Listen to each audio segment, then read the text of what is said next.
Hey guys, it's Ben Chan. I'm going to do a video tutorial for you today on Senna from Bleach. So I've got my music on this screen and my violin in my other hand.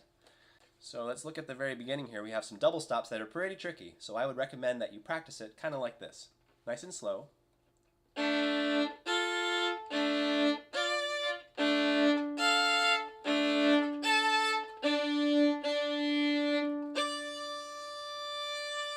Make sure all of your chords are clear, and as you can tell, I'm actually stopping my bow in between each of the chords.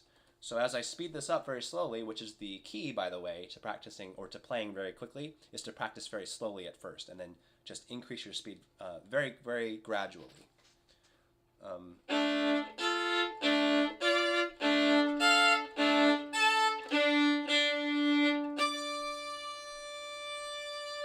And realistically speaking, you probably want to do these several times at the same speed until you feel comfortable at each speed, okay? So a little bit faster.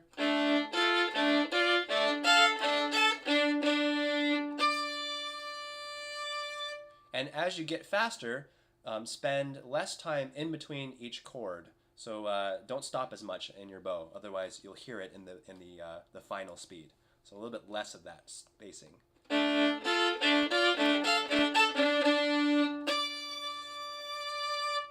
Now honestly, when I transcribe this, I have no idea whether these are the correct notes or not. It seems pretty difficult, especially since you have to keep hopping your fingers over, so I don't know. You can maybe edit it to make it a little bit easier. I'm going to try to play it as written, and the final speed that I would like to get to would be right around here.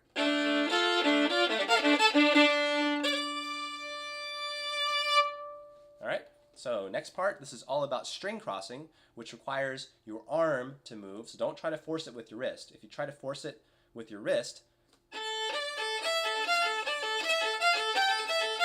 first of all, you get a bad sound. Second of all, you're going to wear your wrist out because it's such a small muscle. Use your arm instead.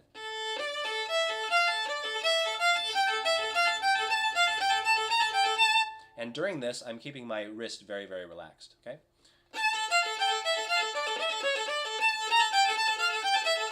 As you're playing this, you'll notice I just passed a passage where I am playing some of the notes on string crossings and some of the notes on the same string. For example, if you look at measure 11, this is a good example.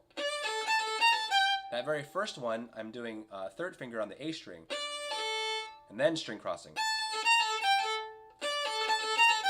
And if you look at the measure before that, measure 10, this is a string crossing. These next three are not. But you have to make it sound like it's still a string crossing. So I'm just doing little tiny accents with my bow to make it sound like it's still string crossings, even though they're not. Okay? Make it sound uniform. Let's keep going. At this point, this is measure 15. I like to shift up to third position. And using the A string to mask that shift so you can't hear it. Ah. Yeah, make sure you hit that A right on, because you can tell if the A is out of tune. This last one I like to do on the C sharp, I like to go up to a third position again. Okay, so this very last part is just a scale up, a minor scale.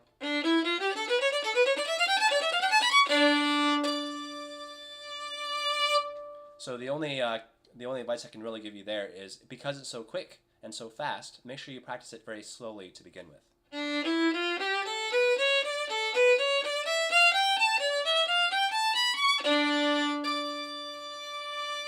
And then increase the speed very slowly. And make sure that your hands are nice and relaxed, especially when you're playing the octaves. If you can teach your hand to play an octave while it's relaxed, then you'll be able to do it in a performance when you're under pressure. The best thing to do is to relax during a performance. And if you can do that, and if you've practiced relaxed, then it should be very consistent overall. All right, one quick run from the beginning to end, and then we'll be done. Here we go.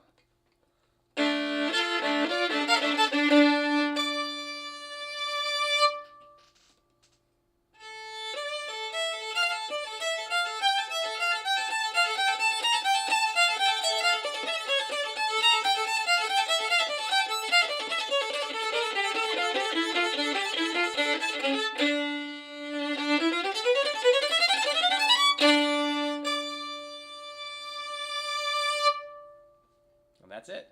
So join our Facebook page, and in a couple of weeks we'll do another tutorial video. And we'll see you then. Bye.